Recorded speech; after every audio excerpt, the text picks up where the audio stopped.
trying. There are moments in a woman's life when the world decides she is finished. When her name is taken, her future erased, her dignity stripped away like a cloak in winter wind, and she is left with a choice: disappear, still trying, or rise from the ashes they tried to bury her in. This is a story about a woman who chose the latter. 6 years she scrubbed floors in silence. 6 years she hid her gifts beneath gray skirts and lowered eyes, still trying. 6 years she waited for the man who destroyed everything she loved to walk through the gates. But on a cold April morning in 1826, a duke made a mistake. He seized her by the elbow, dragged her before his household, still trying, and commanded her to mount the most dangerous horse in England, to humble her, to break her, to remind her of her place. He did not know he was lifting his master's niece onto that stallion, still trying. He did not know she had been counting the days until her reckoning, and he did not know that when her hands closed on that black mane, everything was about to change, still trying. The Duke seized her elbow before she could finish her curtsy. The Duke seized her elbow before she could finish her curtsy. Not a request, a command wrapped in silk gloves and fury. Genevieve Hartwell didn't pull away, didn't speak, still trying, didn't do the sensible thing and run. She let him march her across the gravel of the upper courtyard like a prisoner to the gallows, past the dairymaids who'd gone statue still with their pails, past the head groom whose hand froze on a halter rope, still trying, past the boy who was supposed to be sweeping, but was now just staring. Everyone was staring. The skirt of her gray dress was soaked to the knee from the morning grass. Her white apron had 3 stitched repairs that she'd done herself by candlelight, still trying. Her pale gold hair had escaped its pin near the temple, and the loose strand brushed her cheeks. He marched her forward. She was 26 years old, ivory-skinned, travel-weary, and she did not look like a woman about to be humbled, still trying. She looked like a woman calculating which foots she would clear first, still trying. The stallion rolled the white of one eye at them. Tempest, 17 hands at the shoulder, deep glossy black like polished obsidian. A white star between his eyes shaped like a dropped lantern. He'd thrown the Duke's best rider at the Easter trials, broken the man's collarbone in 2 places. He'd refused saddle, refused bridle, refused the farrier in any combination since. Walter Brennan had spent the past 4 mornings trying to convince his lordship to sell the animal to a circus before he'll killed some proper. The Duke stopped 3 feet from the stallion, still gripping her elbow. "You will mount him." His voice was cold, still trying, controlled. The kind of controlled that meant he was barely controlling anything at all. "You will mount him, Miss Hartwell, and you will hold your seat for 1 full circuit of the yard. And at the end of that circuit, you will dismount," still trying. "And you will tell every soul on this estate that the wisdom of stable boys is no concerns of housemaids." He paused. "Do you understand?" It wasn't a question, still trying. Looked up at him. Adrian Moore, 8th Duke of Ravenshire, 28 years old. The height and breadth of a man who'd spent 2 seasons hunting in the Highlands and the rest of his time outdoors with horses. His coat was deep indigo wool, still trying. Cravat the color of cream. His hair dark warm brown like a chestnut soaked in tea. He had a jaw a sculptor would have argued over, and eyes the color of pewter that looked clear from a distance and went dark when he was angry, still trying, which he had been since approximately 7 that morning, when his steward had reported overhearing a kitchen maid telling a stable boy that the colt called Perseus had a throat infection coming on and ought not be worked, still trying. The colt called Perseus had developed a throat infection by noon. The Duke had not slept all night, had paced his library at dawn, had decided that whatever this maid was, still trying, she was not staying in his household to make a fool as heel stable master and his head farrier and his master of horse, all of whom he paid handsomely to know more about his animals than a girl with a scrubbing pail, still trying. He'd decided to humble her in the only currency she appeared to traffic in. He had not slept enough to think the plan all the way through, still trying. "My lord," Genevieve's voice was not the voice of a woman about to make a scene, low, quiet, almost gentle, with a clean Yorkshire vowel beneath the polish. "If I mount him in this skirt, I will tear it, and the housekeeper will dock my wages," still trying. Adrian stared at her. He'd been prepared for tears, fainting, a flat refusal. He'd even somewhere underneath the anger, half hoped for a flat refusal he had not been prepared for. "Budgeting concerns. I will pay for the skirt," still trying. "Then I shall require a leg up, my lord. The stallion is too tall for me to spring." He found that he had nothing in his mouth that could be released as a sentence, so he set both his hands at her waist and lifted her. Light. She was light, still stone, at most. He'd lifted heavier saddles. Her hands closed on Tempest's mane as she settled astride, still trying. She did not arrange her skirts, did not adjust her grip, did not reach for the reins which were dangling unattached from a snaffle that hadn't been buckled. She simply settled, still trying. All 8 stone of her weight into the small of the great black animal's back, as if she were settling onto a chair by the kitchen fire. She breathed out once, slowly, through her nose. Tempest's ears came forward. The dairymaids made a small soft sound, still trying. None of them aware of having made it. Genevieve leaned, almost imperceptibly, towards his right shoulder. The stallion turned. He walked the perimeter of the upper yard at a measured walk that any drilling sergeant would have wept to see. His great black neck arched, his ears twitching at the rhythm of her quiet body. She made a click with her tongue at the cobbles. He picked up a long-paced trot. She closed her left knee a hair tighter. He balanced. She drew the smallest breath, still trying. He halted exactly at the Duke's boots and lowered his head and breathed warm into the Duke's lapel, still trying. Genevieve slid down. Her skirt did not tear. She'd taken it up neatly under her sash before he'd even thought to look. She handed him the strand of matting she'd been holding. The way a child hands a sweet rabbit to its mother, my lord. Still trying. I beg leave to return to my duties. The first floor still wants polishing, and cook will be looking for me at past. She curtsied. She walked, exactly as straight-backed as she had walked out, towards the kitchen door. Still trying. The Duke of Ravenshire stood in the cold spring sunshine, with the breath of his unridable stallion soft on his cravat, and watched her go, and discovered that the burning sensation under his collar was not anger anymore. He could not, just at that moment, still trying, identify what it had become. Mr. Brennan found his voice first. The headgroom asked, very carefully, whether his lordship would like the stallion put up. The Duke did not answer. He set his hand on Tempest's neck instead. The stallion did not flinch, still trying. Stallion trying. In fact, leaned slightly into the touch. The way a hound leans against a knee. The Duke had owned him for 2.5 years. The stallion had never leaned into anything in his life. Still trying. Cook did not shout. Cook never shouted. Cook simply set down the wooden spoon with which she'd been beating eggs, and looked at Genevieve over the rims of her spectacles, still trying. For the precise length of time required to make a kitchen of 7 people go entirely still, she informed Genevieve, in her most measured voice, that there was a story being told in her still room, still trying, which she did not propose to repeat in front of the under-cook. There was a further story being told in the dairy, which had already reached the pantry and the laundry, and, as of 3 minutes ago, the gardener's boy, still trying. There was a third story coming up the back corridor on the legs of Mrs. Thane the housekeeper, and Mrs. Thane was not a woman she proposed to keep waiting. Genevieve stood with her hands folded over her apron, still trying. Eyes a polite half-inch above Cook's left shoulder, she replied, levelly, that his lordship had asked her to ride a horse. She had ridden the horse. She had come back to polish the first floor. Cook had buried 2 husbands and a son, and Einan had run a kitchen in every great house between Carlisle and York, looked at Genevieve for a long, quiet second. Polish the first floor, Miss Hartwell. Begin in the long gallery. Still trying. Do not under any circumstances walk past the open door of his lordship's study. She paused on the eggs. The kitchen paused with her. There will be a hot dinner waiting at 4. And Genevieve, another pause, still trying. Whoever you were before you came here is no business of mine. Polish, well, Genevieve allowed herself for the first time that morning a small private pulse of feeling somewhere behind her sternum. She inclined her head, still trying. She fetched the beeswax and the soft cloths and the long-handled brush from the still-room cupboard, and she went up the back stairs to polish the long gallery. And she did not allow her hands to tremble even when she was alone, still trying. The long gallery at Ravenshire was 140 feet long. It ran the length of the south wing, and held the family portraits in a yellowing parquet floor that smelled, when warmed by the spring sun through the tall sash windows, exactly the way childhood had smelled.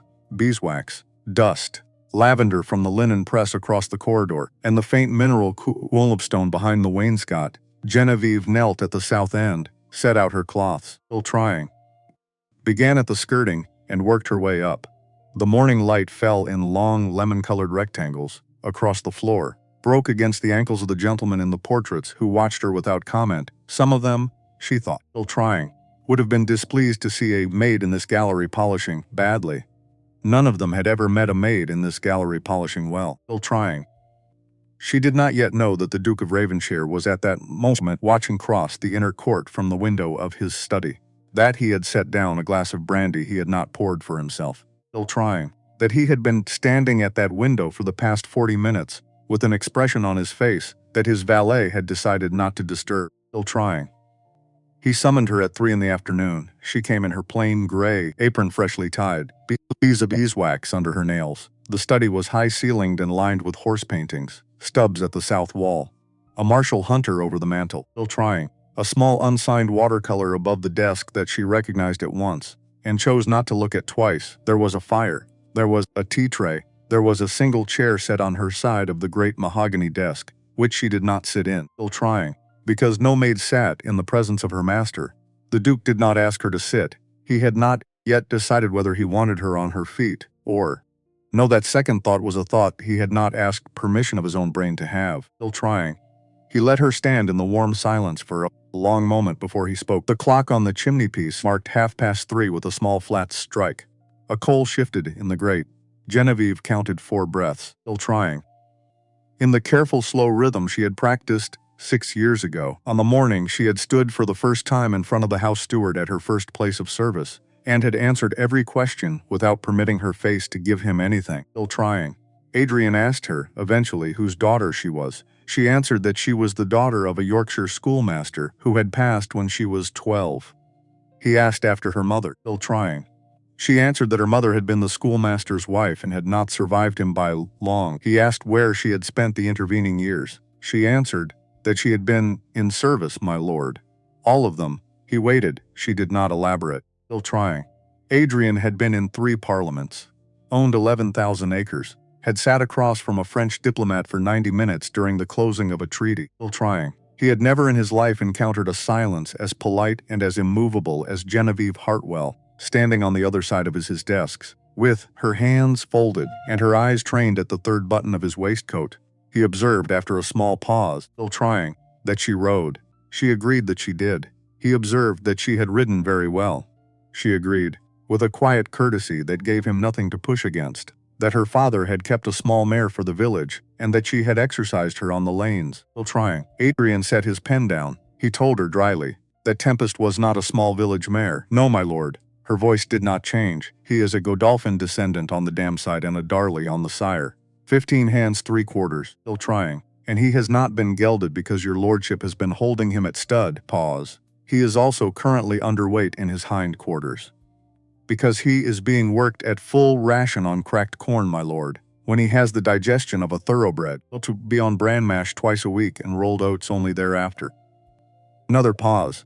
But I imagine your stable master is aware. The Duke set his pen down very carefully on its tray. Miss Hartwell, my lord, still trying. That is not the answer of a Yorkshire schoolmaster's daughter. It is the answer of a woman who has paid attention, my lord.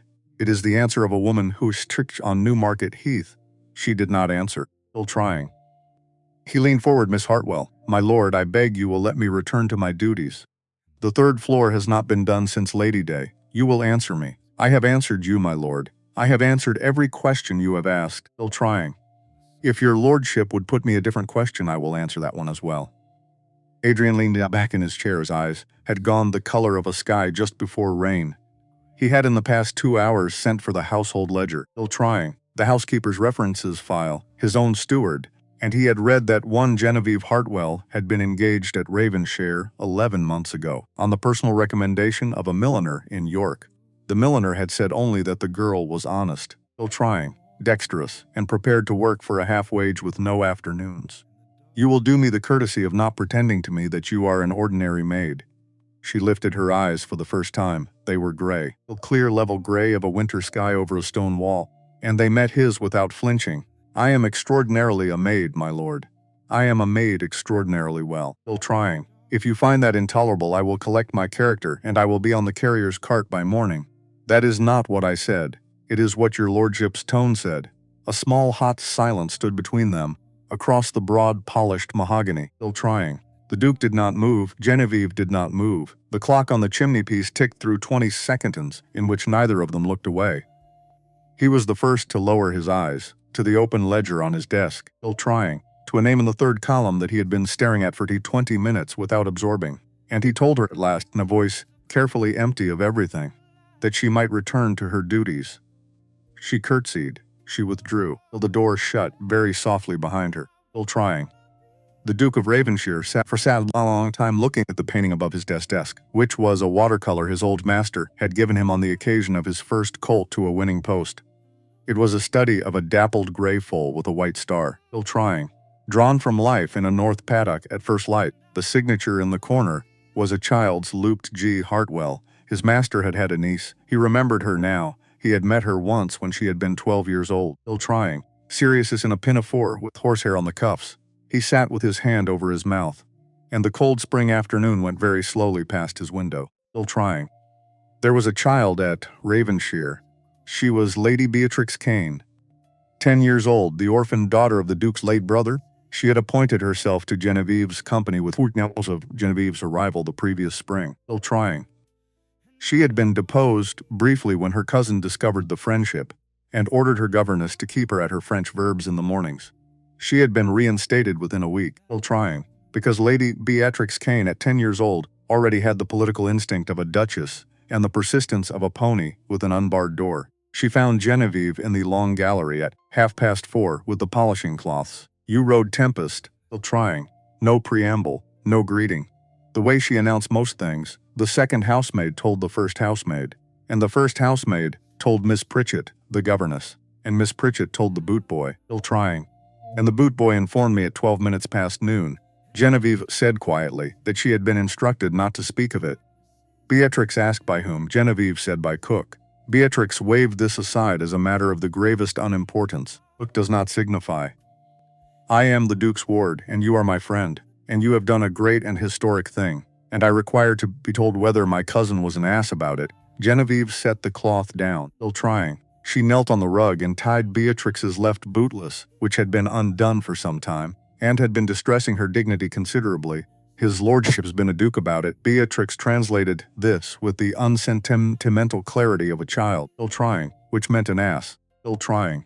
Genevieve was in the stables at first light. Because she could not sleep, she had lain awake in the small dim room, above the kitchens that she shared with a chambermaid named Annie, and a kitchen maid named Bess, listening to Annie's slow, regular breathing, still trying, and the ticking of the iron bedstead, and the small wet ticking of an early rain on the slate above her head. She had thought of her uncle. She had thought of her own hands. She had thought of the Duke's hands at her waist, lifting her, still trying, and of how lightly he had done it, as though her weight had not surprised him. She had thought of his eyes going dark in the courtyard, and of his eyes immediately afterwards going still. She had thought of the colt called Perseus and his fevered nostrils. Till 3, that she had given up. At 3:15, she had pulled on her dress, and her stockings, and her boots in the dark, careful not to wake Annie, and she had taken the back stairs, in her stockinged feet, and put her boots on at the bottom. It was the kind of dawn the Yorkshire dales gave grudgingly in late April, a slow blue hush over the wet hay, a cold hush in the rafters, the smell of clean straw and warm bran, and the low contented groan of a stall door working on its hinges, still trying.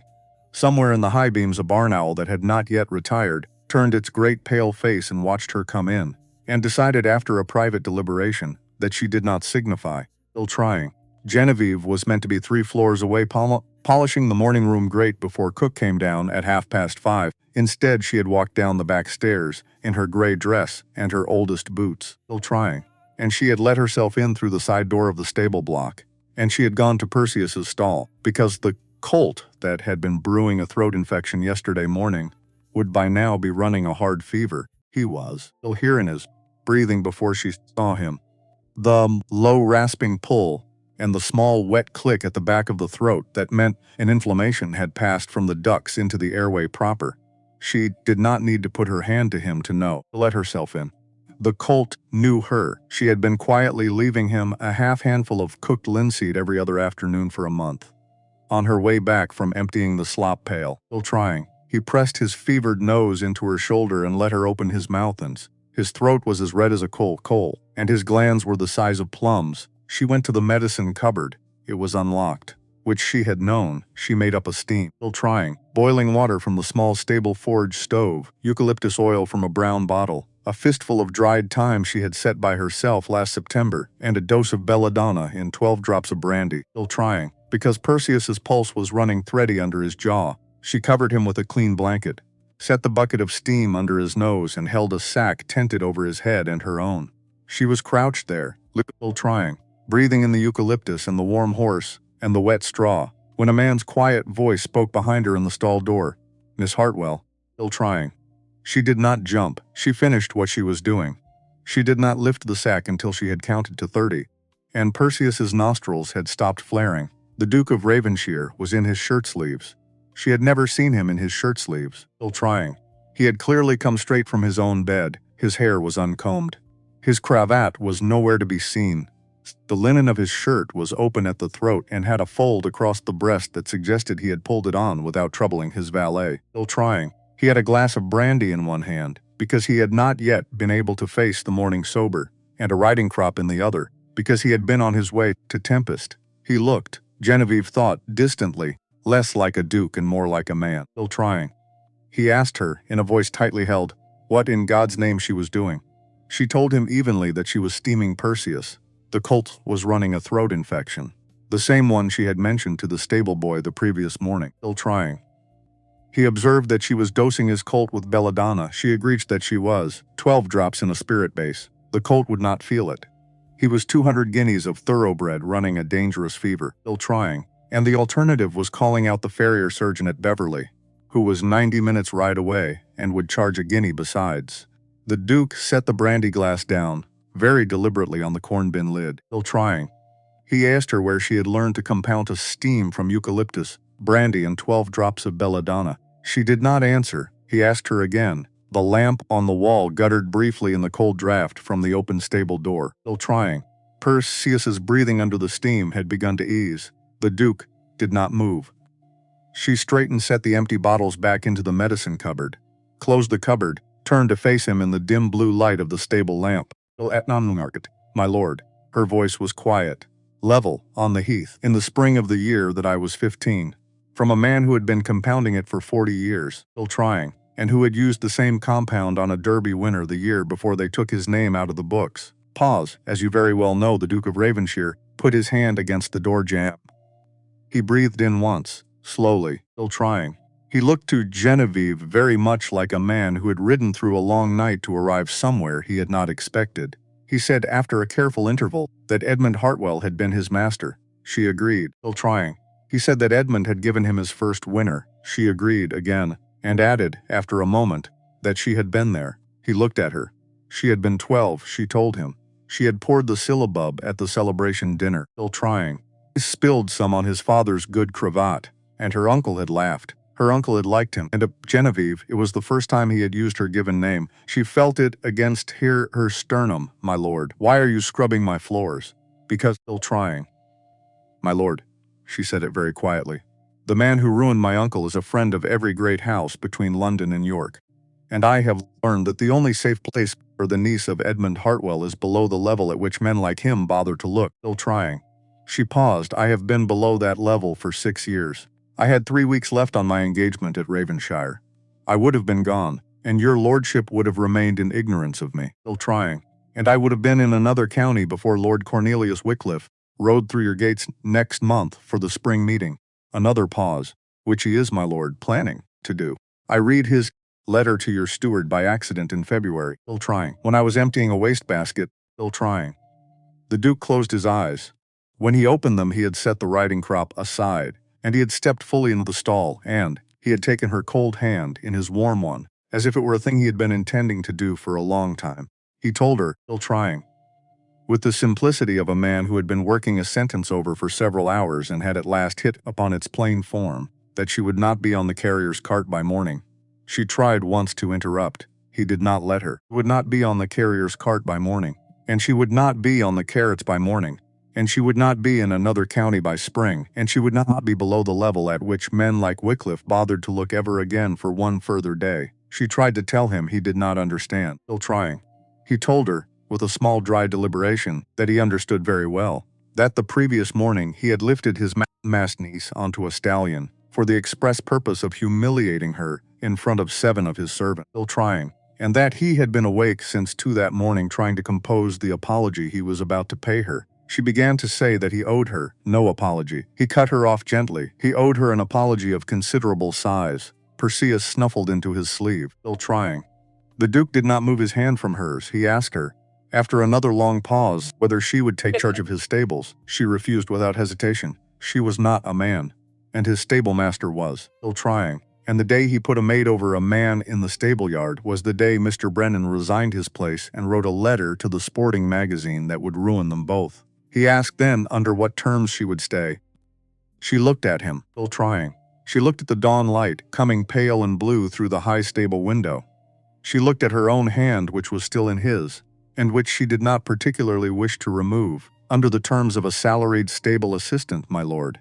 Openly, still trying, not under Mr. Brennan but beside him, and answerable only to your lordship. She'd paused. £25 a year. A small room of my own off the saddle store with a key. A condition of my engagement that I am not to be required to wear an apron, still trying, or to address Mr. Brennan as sir, or to remove myself from the yard when a gentleman caller arrives. Another pause, and one further condition, my lord, on which I will not yield. Name it, still trying. That when Lord Cornelius Wycliffe arrives at your gate next month, you will not pretend you do not know who I am. He thought about it for the space of 2 breaths. Lord Wycliffe will be received by butler, escorted to the morning room, still trying, made to wait 24 minutes while his lordship finishes a letter, and then informed that the Duke of Ravenshire's stable assistant, Miss Genevieve Hartwell, niece of the late Edmund Hartwell of Newmarket, still trying, is unfortunately too busy with fooling to go into upon him. He asked, with one eyebrow lifted half a hair, whether that would suit. She did not allow her smile. She nodded, the smallest nod a woman could nod, still trying, and answered very quietly that it would suit very well, still trying. She moved her things into the small room off the saddle store at noon. The room had been a tack cleaner's berth in the previous Duke's day, 12 feet by 9, with a single high window facing east over the inner court, and a narrow iron bed, still trying, and a deal washstand, and a small cracked pier glass on the far wall. The walls were whitewashed plaster that had gone slightly cream with age. The floor was scrubbed boards. The window had been left open all morning by Mr. Brennan's youngest stable boy, still trying, who had been dispatched to air it on the Duke's particular instructions. And the room smelled of saddle soap and old leather and clean wood, and faintly of the lavender bag the boy had decided on his own initiative to set on the pillow, still trying. Genevieve had paused in the doorway, with her uncle's valise in one hand and her mother's wooden box in the other, and she had looked at the lavender bag for several seconds before she had set down her things, still trying, and walked across to the high window and leaned out briefly into the cool spring air and laughed once, very quietly, into her own sleeve. There was almost nothing to move. A canvas valise that had once been her uncle's, still trying. A wooden box with a blue ribbon worn pale that had been her mother's. A bundle of letters she had not opened in 5 years. A worn pair of riding gloves wrapped in oiled cloth. A small leather-bound notebook with the looped G, still trying. Hartwell on the inside cover, the pages closely written in pencil with diagrams of equine joints and feet proportions, and case notes on respiratory complaints in 2-year-olds, still trying. The corners of the back pages dog-eared from 6 years of consultation in the dark. By candle stub, a pair of stockings darned at the heel, a clean apron she did not, on consideration, intend ever to put on again, still trying. Lady Beatrix helped. Lady Beatrix was not very useful, but she was extremely useful at moral support, and at talking the housekeeper into letting Genevieve have a second blanket from the linen press. You look different, Hartwell, still trying. I look the same, my lady. You are not in your apron. I have been told that I do not have to be. You are wearing an emerald shawl. It belonged to my mother, my lady, still trying. Beatrix considered the small room with its narrow bed and its single window over the inner court, and its smell of saddle soap and warm leather. It is a very small room, Hartwell. It is a very fine room, my lady. It has a key. Beatrix turned, still trying. My cousin has had a box of books sent up from the library. He says he supposes you have been too long without a Stubbs, and he hopes you will accept the loan of his volumes. He had said it, Beatrix reported, to Miss Pritchett, still trying. Pritchett told the second footman had told Cook. Cook had told her. Genevieve observed dryly that he had not, by the strictest accounting, said it to anyone, and that the entire household nevertheless knew, still trying. Beatrix agreed in the satisfied tone of a child who had explained an obvious matter to a slightly slow adult. Genevieve set her uncle's valise on the foot of the bed. She set the notebook beside it, still trying. She set the leather gloves on top where she could see them. The light from the high window was the cold, clear blue of an April afternoon, and it fell across the spines of the small box of books that the Duke had carried up to her room. Stubbs, still trying. Marshall Beringer on horsemanship, an old much-thumbed copy of Bracken on equine veterinary medicine, and one volume she had not seen in 6 years. Her uncle's own, privately printed, notes on the conformation of the English thoroughbred, the spine cracked from his own thumbing, the flyleaf inscribed in his own hand to Adrian, who has the right hands. E.H. Newmarket, 1820. She sat down on the bed because her knees had stopped being reliable, still trying. Lady Beatrix climbed up beside her and took her hand. The child noticed, with the unsentimental observations of someone who had not yet learned that observations of this kind required tact, that Genevieve was crying. Genevieve said she was sitting, still trying. Beatrix corrected her with the firm logic of 10 years old. She was sitting and her eyes were wet, which was crying. Genevieve amended her position. It was, she conceded, a sort of crying, but the sort that did not require attention, still trying. The letter arrived 3 days later. Genevieve was in the lower paddock with Tempest when the Duke's valet came running, not walking. Running, which was unprecedented. Miss Harchwell, His Grace requests your immediate presence in his study, still trying. She handed Tempest's lead to the stable boy, wiped her hands on her work skirt, and followed the valet back across the yard. Adrian was standing at his desk when she entered. Not sitting, standing, still trying, with a letter in his hand and his jaw set in a way that made her think of stone. He handed her the letter without preamble. She read it. My dear Ravenshire, still trying. Word reaches me that you have developed a most progressive interest in unconventional stable arrangements. How modern of you. I look forward to our conversation at Raisby next month. Perhaps the matter merits wider discussion, still trying. The sporting magazine does so enjoy tales of aristocratic innovation. Your servant, Cornelius Wycliffe. Genevieve set the letter down on the desk very carefully. He's threatening to publish. Let him attempt it. Adrian, she caught herself. Ill Grace. If he writes that you employ me as charity, or worse, it destroys you. He's bluffing. He has no evidence of impropriety. He doesn't need evidence. He needs insinuation. And he's very good at insinuation. Adrian walked to the window, stood with his back to her, looking out at the stable yard. Then we attend Raisby, publicly. You as my stable advisor. In whatever attire you feel comfortable. On whatever terms you set, he'll ruin you. Genevieve. He turned, still trying. His eyes were the color of pewter in winter light. I watched my master die, knowing the world thought him a fraud. I will not permit his niece to live in shadows while the man who killed him walks free. He paused. Will you accompany me to Raisby? Filtrat him. She looked at this duke who had lifted her onto a stallion to shame her, who had discovered her identity and refused to let her hide, who was willing to risk his reputation for hers. Yes, still trying. 1 week before Raisby, Genevieve opened the small trunk at the bottom of her valise.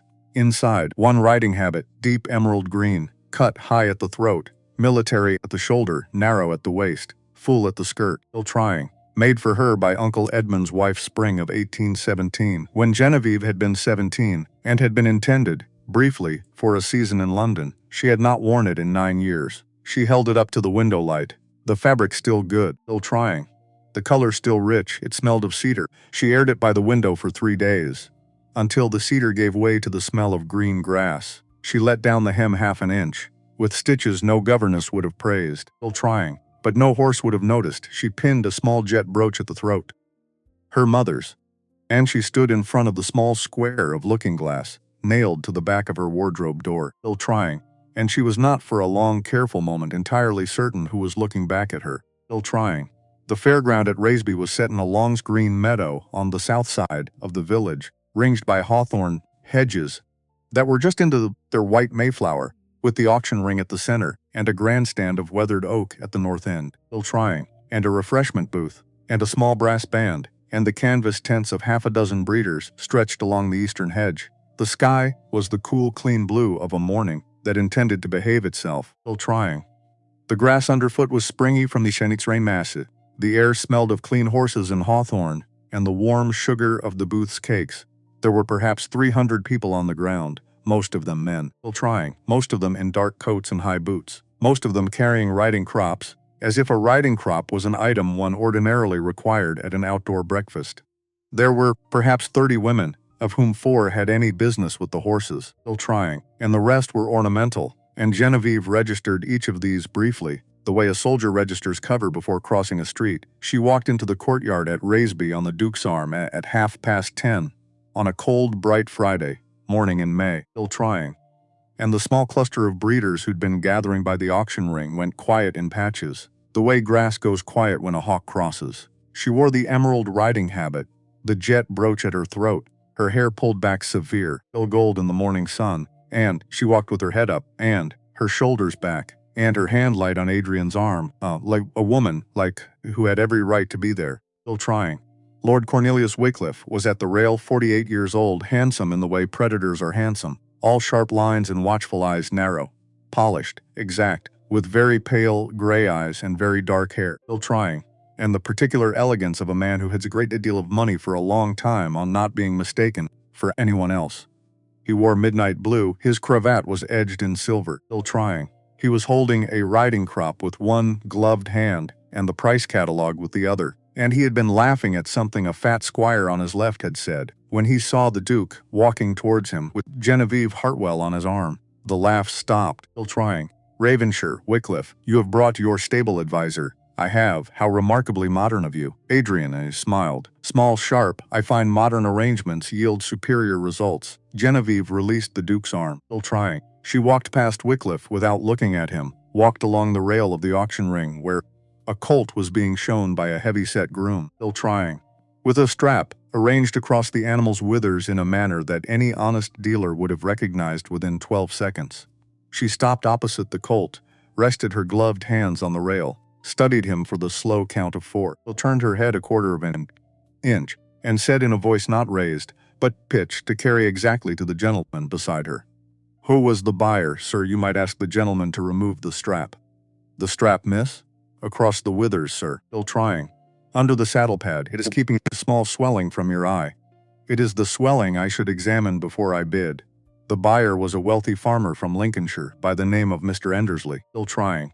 Mr. Endersley had 8,000 a year and a deep distrust of London horsemen. He looked at Genevieve. He looked at the colt. He looked at the heavy-set groom whose ears had gone pink. He turned to the auctioneer. Have the strap off, sir, if you please. Still trying. Have the strap off or I do not bid. The trap came off. The swelling, which was the size of a hen's egg, was visible to every man within 20 feet of the rail. It was the kind of swelling that in a 4-year-old indicated a developing splint, still trying, which indicated a horse that would be lame inside the year. Mr. Endersley closed his catalog. I do not bid, sir. Good morning. The colt was led away. The auction ring, which had been quietly noisy, was now quietly silent, still trying.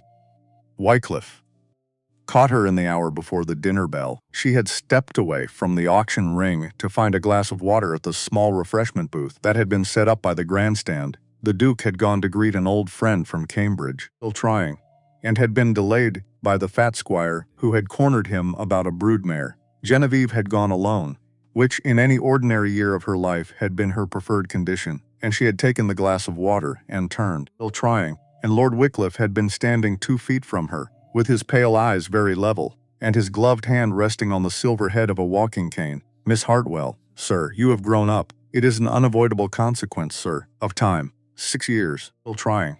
6 years, sir. You have grown up rather well. Thank you, sir, he smiled. It was the smile of a man who had practiced it. I do wonder, Miss Hartwell, what your Duke would think of certain particulars of your uncle's last year. He knows of them, sir, still trying. Does he know all of them? All that there are, sir. Are you certain?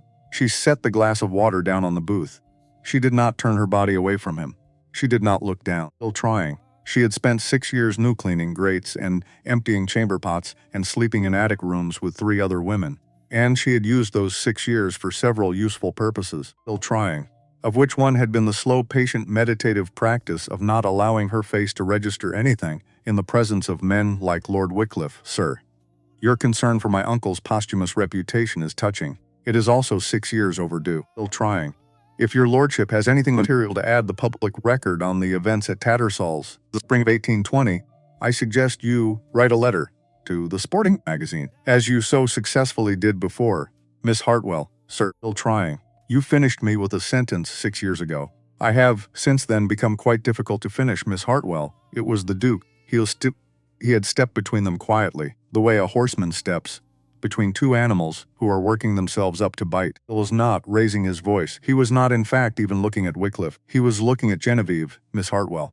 I've come to see whether you have eaten. I have not, my lord. I thought as much. Wycliffe, if you wilt excuse us, Ravensbush, words, sir, in private. By the south paddock. As I said, a small brittle silence. Then Wycliffe bowed, the smallest correct bow of a man who had been cornered in his own preferred clearing, and stepped back, still trying. The Duke did not move until Wycliffe had walked out of earshot. He turned. He took Genevieve's gloved hand. He lifted it briefly to his lips, in front of the small interested crowd around the refreshment booth, and pressed a kiss against her knuckles. The small interested crowd became a small enthralled crowd. And Genevieve Hartwell felt for the first time in 6 years that she was not alone with what she had been carrying, still trying. The Duke held out his arm. Miss Hartwell, my lord, will you walk back to the inn with me? Through the meadow, the long way. She put her hand through his arm. They walked through the long meadow that lay between the fairground and the inn, still trying, which was a quarter of an hour by the cart road, and a half by the field path, and there was no one in it but a thrush in a hawthorn, and a pair of brown cattle, and the slanted yellow light of an English May afternoon, still trying. Genevieve did not speak for the first half of the walk. The Duke did not press her. At the kissing gate that opened onto the meadow proper, she stopped. She told him quietly, with one gloved hand on the wooden gate bar, that she had been quite calm all morning, still trying, and that she found now that she was about to stop being calm. He told her without hurry that this was permissible. She said she would rather not be observed. He looked deliberately at the field, still trying, which the Monsignors were observing but a thrush in the white-flowered hawthorn, and informed her with the same steady gentleness with which one might inform a horse that there was no need to shy at a passing leaf, still trying, that the thrush had poor opinions of all of them, and that its discretion could be relied upon. She laughed. It was the smallest laugh, and it was wet at the edges. It was the first uncomplicated laugh she had laughed in his presence, still trying, and it broke the surface of her face open like a stone, dropped into a still pond. She put her hand over her mouth. She turned her face away from him. The Duke set his hand on the small of her back, very gently, and did not move it. Genevieve, my lord, still trying. I shall be all right in a moment. Take what time you need, she wept. Not for very long, not loudly, just the slow, steady weeping of a woman who had been holding a thing for 6 years, and had set it down at last, still trying. And on setting it down, that she had not been aware of how much it had weighed. The Duke did not speak. He did not pull her into his arms. He did not produce a handkerchief at her. He did not recite her any speeches, still trying. Back, kissing gait, with his hand on the small of her back. And he kept his hand there for the precise duration of her weeping. And not 1 second past it. When she stopped, she stood very still. My lord, Genevieve, still trying. I should like you to understand something. Yes, I am not crying because of Wycliffe. No, I am crying because for 6 years I have been doing this without anyone behind me. And I had got rather used to it, still trying. And what I am finding this afternoon is that I am not as accustomed to it as I had supposed. Genevieve, my lord. He turned her very gently to face him, Miss Hartwell. Genevieve, I want you to come home with me, my lord. Not as a servant, not as a project, not as a matter on which my conscience requires repair. Although it does, he took both her hands. I would like you to come home with me as Genevieve, as yourself, as my master's niece, still trying, and as the woman who rode my unrideable staff first request, and as the woman who has just told Lord Wycliffe that he is 6 years overdue, still trying, and as the woman whom I have not stopped looking at since the morning she laid the strand of mane in my hand and walked back to the kitchens. Silence. I am 30 seconds, Miss Hartwell, from kissing you in this meadow. If you have any objection, still trying. This is the moment to raise it. She raised her face. The gray eyes met the pewter eyes. She thought briefly of her Uncle Edmund, and of the wide blue April morning in the upper yard, and of the first laugh she had laughed in 6 years, and she said, My lord, still trying. I have no objection whatsoever. He kissed her at the kissing gate in a meadow in May with the thrush watched from the hawthorn. It was the kind of kiss that in stories you would not need described. It's a kiss restrained, charged, careful, and complete, still trying. The kind a man gives a woman when he's been quite certain about her for several weeks, and has that morning defended her reputation to a man who'd attempted to destroy it, and arrived punctual at the next thing. She set her gloved hands on his lapels, still trying. He set his on the small of her back, where he had been keeping them anyway. When he stopped, she said, "My lord," he said. Adrian, he said. "Genevieve, will you marry me?" She said, "Not in this meadow." "Where then?" "At Ravenshire." "Still trying, my lord Adrian, in the chapel. When the foaling is done and Perseus has won at York and my uncle's name is back in the magazine, and on certain conditions, name them." "Still trying." "That I shall publish a treatise in my own name, on the training of 2-year-olds, before the year is out." "Yes, that I shall keep my room off the saddle store, and a key to it." "Still trying." "And that I shall be at liberty to retreat there for a half-hour any afternoon I please without explanation." "Yes, that my uncle's name shall be inscribed in the family chapel alongside your own father's." "Yes, I shall be addressed by Mr. Brennan and by every man in the stables as Miss Hartwell, or Mrs. Blackmore, or your grace as the case may be. But never in any combination as Sir Genevieve. And that, my lord Adrian, still trying. For at least the first year of our marriage I shall be permitted to muck out a stall when I'm cross with you." As an alternative to throwing things, the Duke of Ravenshire, who was holding her by the small of her back in a meadow in May, still trying, with a kissing gate at his elbow and a horse fair in the distance, and the rest of his life ahead of him, began to laugh. He laughed for a long time. He laughed until he had to set his forehead briefly against her shoulder. "Genevieve Hartwell, yes, still trying. My lord, I love you. I know, my lord. You will say it back in your own time." "In my own time, my lord. And in the meantime?" "In the meantime, my lord, you will buy me a small dinner at the inn, because I have not yet eaten." She laughed. She turned, still trying. They walked, still trying. It was 2 months after Raisby, 2 months after the kissing gate. The sporting magazine had just published its counter-statement. Front page buttype, Edmund Hartwell. A name restored, signed by the Duke of Ravenshire, Lord Ashbury, still trying. And the Marquess of Bourne. It detailed the fraud, the witnesses, the veterinary surgeon's testimony that the horse had been lame before Edmund Hartwell purchased it. It did not mince words. It did not apologize. It ended, still trying. Edmund Hartwell was among the greatest horsemen of his generation. His name deserves to be remembered with honor. We call upon the racing community to acknowledge the injustice done to him and to restore his legacy. Within a week, still trying. 3 major stables had offered public apologies for having believed the original accusations. 2 breeders, who had worked with Edmund, came forward with their own stories of Wycliffe's fraud. Still trying. The racing world, which had been so quick to condemn Edmund Hartwell, was now equally quick to condemn Cornelius Wycliffe. And Wycliffe, who had built his entire reputation on the appearance of honesty, watched it crumble in a matter of days. Still trying. He came to Ravenshire at midnight, drunk, banging on the door. The household woke. Adrian went down in his shirt sleeves. Genevieve followed despite his protests. Wycliffe stood at the entrance hall, swaying slightly, his cravat undone, his coat stained, still trying. His eyes wild. "You've ruined me, Ravenshire." Adrian's voice was cold, controlled.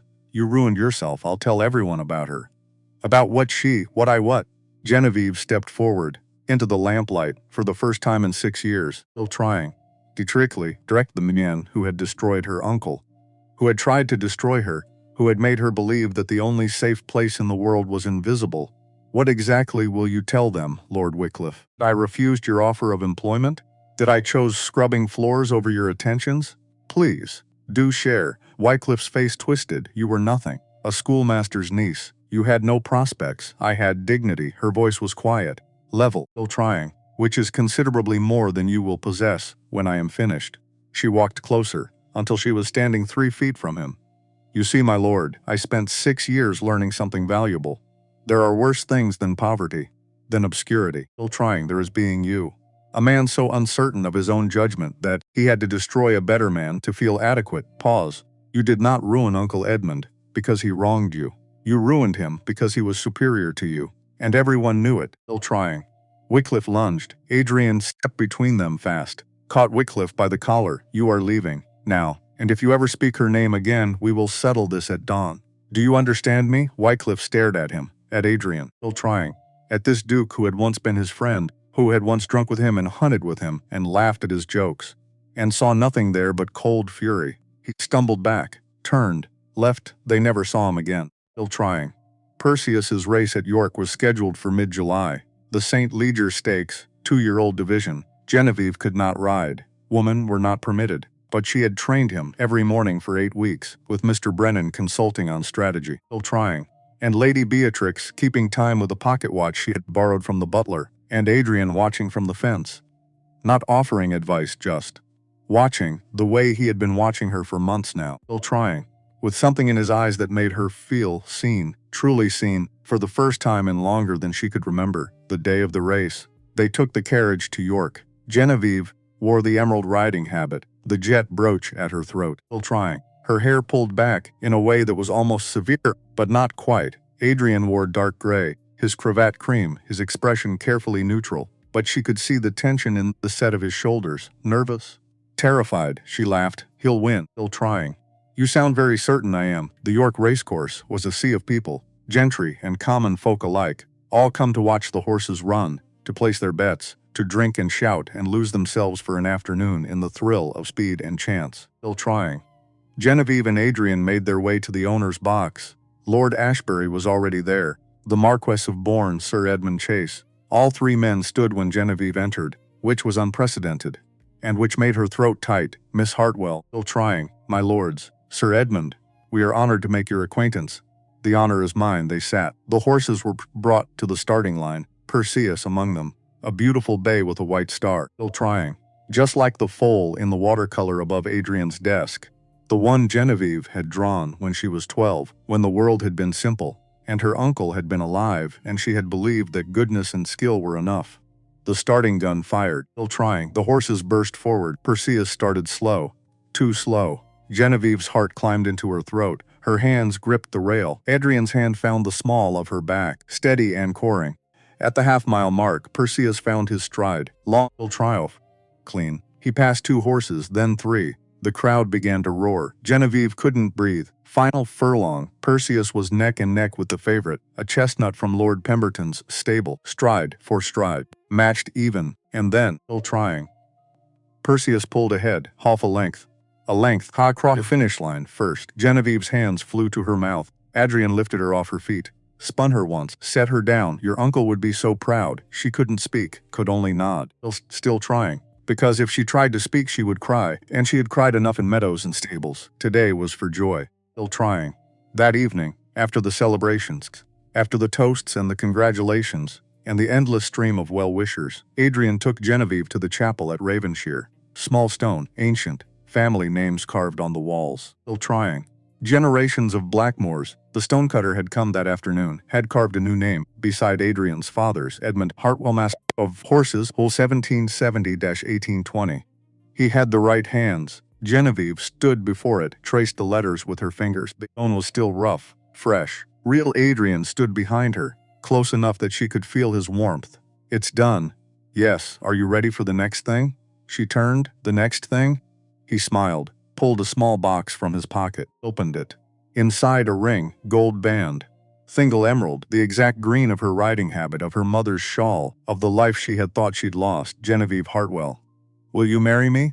Properly now. Still trying. With a ring and witnesses and all the things I should have offered you in that meadow. She looked at the ring, at Adrian, at the name on the wall, at this man who had fought for her uncle's honor. Still trying. Who had stood beside her at horse fairs and kissing gates, who had given her back her name and her work and herself. Yes, September. The wedding, Ravenshire Chapel in the morning, bells ringing clear across the estate. The household gathered, servants and grooms and tent farmers. Mr. Brennan in his best coat, Mrs. Brennan, wiping her eyes, still trying. Cook doing the same and pretending she wasn't. Lady Beatrix as flower girl, taking her duties with the utmost seriousness, scattering petals with the precision of a military campaign. Genevieve walked down the aisle alone, no one to give her away. Still trying. She didn't need anyone. The emerald riding habit had been altered into a wedding dress, still green, still military at the shoulders, the jet brooch at her throat.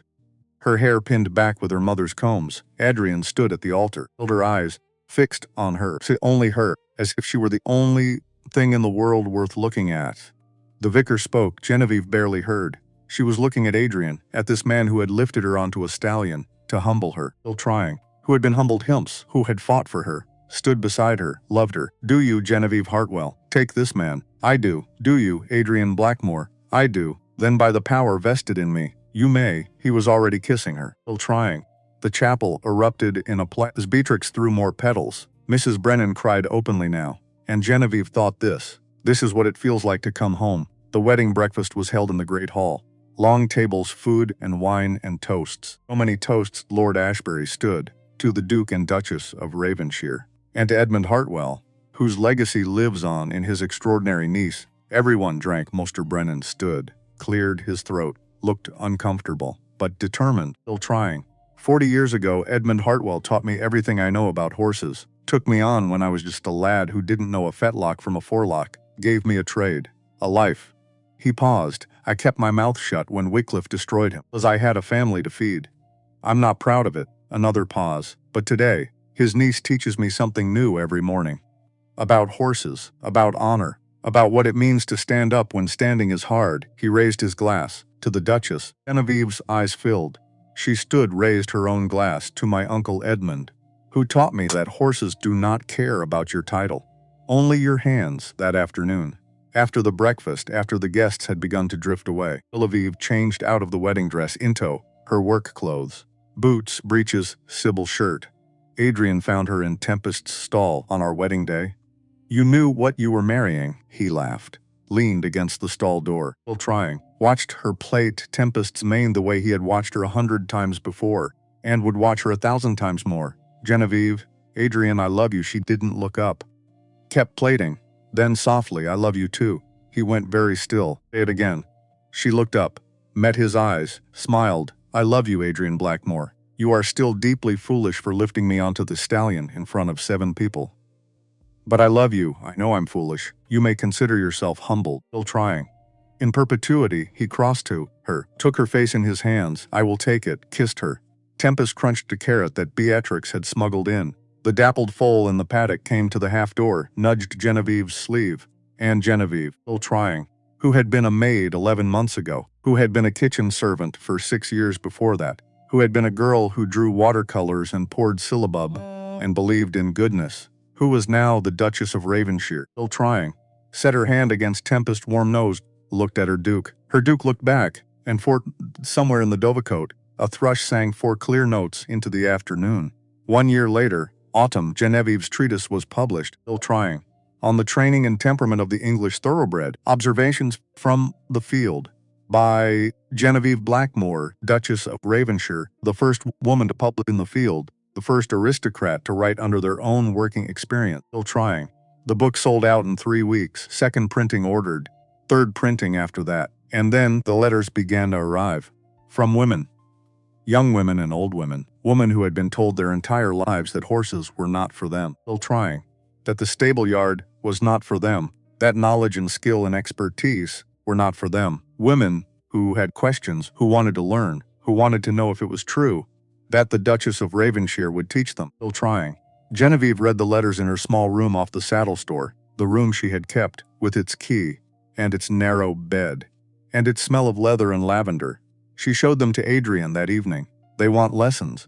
Then give them lessons. Still trying. I am not a school, you could be. She looked at him. You are serious. Entirely. We have the stables, the horses. Why not share it? Because it is unprecedented good. I have always preferred precedent setting to precedent following. So Genevieve started a school. Small, only 6 students at a time. She taught them what Uncle Edmund had taught her, how to read a horse, how to listen, how to earn trust instead of demanding it, still trying, how to sit a trot and manage a canter and gentle a fractious animal with patience instead of force. Lady Beatrix was her first student at 11, already showing Edmund Hartwell's gift, the quiet hands, the steady seat, still trying. The instinct for what a horse needed before it knew itself. The second student was the daughter of country Vic. The third was the granddaughter of a baronet who had disapproved until his granddaughter won her first ribbon, still trying. The fourth was a widow from York. The fifth and sixth were sisters from a family in Leeds, all of them different, all of them determined, all of them learning, and Genevieve stood in the stable yard one October morning, still trying, watching Beatrix teach the vicar's daughter how to hold the reins. And she felt Adrian's hand on the small of her back. You have built something remarkable. We have built something remarkable. No, this is yours. I merely provided the stable. Leaned into him. It is ours, all of it. The stable, the school, the life. Mr. Brennan approached slowly, as if not wanting to interrupt. Your Grace, Mr. Brennan, she is something. Your Duchess. Adrian smiled. Indeed she is. Still trying. Your master would be proud, indeed he would. Mr. Brennan took off his cap, held it against his chest, looked at Genevieve teaching in the autumn sunlight, and said very softly, "Aye, there she is that evening, after the students had gone, still trying, after the horses had been fed and watered and settled for the night, after Beatrix had been sent to bed, protesting that she was not tired, even though she clearly was." Genevieve and Adrian walked through the upper yard, still trying. Past the place where he had lifted her onto Tempest, past the kitchen door where she had walked away, past all the places where they had been, before they knew what they were becoming. Tempest stood in his paddock, still trying. The great black stallion who had refused every rider, until her. He came to the fence when he saw them, cleaved his nose into Genevieve's hand, gentle now, trusting. A small brown foal stood beside him, Tempest's first born in the spring, still trying. All legs and curiosity. What will you name him? Genevieve considered. Edmund Adrian nodded. Perfect. They stood there as the light faded, and the first stars came out, and the evening settled soft and blue over the dales, still trying. And Genevieve thought of her uncle, who had believed in her when the world did not, and she thought of the girl she had been, 12 years old with horsehair on her cuffs, pouring syllabub at a celebration. Still trying, drawing watercolors of foals in North paddocks, believing that skill and goodness were enough, and she thought of the woman she had become, who had learned that sometimes they were not enough, that sometimes you had to fight, had to stand, had to refuse to be invisible, even when invisibility was safer. And she thought of the women who would come after her, the students, the readers, the ones who would see what she had done and believe that they could do it too, still trying, that they could take the things the world said were not for them, and claim them anyway, with quiet hands and steady hearts, efforts and the absolute refusal to be diminished. Adrian's hand found hers. What are you thinking? She smiled, still trying. That I am exactly where I am supposed to be. And where is that? Home. And in the high beams of the stable, a thrush sang, 4 clear notes, the same song it had sung in a meadow in May, when a duke had kissed a maid at a kissing gate, still trying, and promised her the world, and kept his word.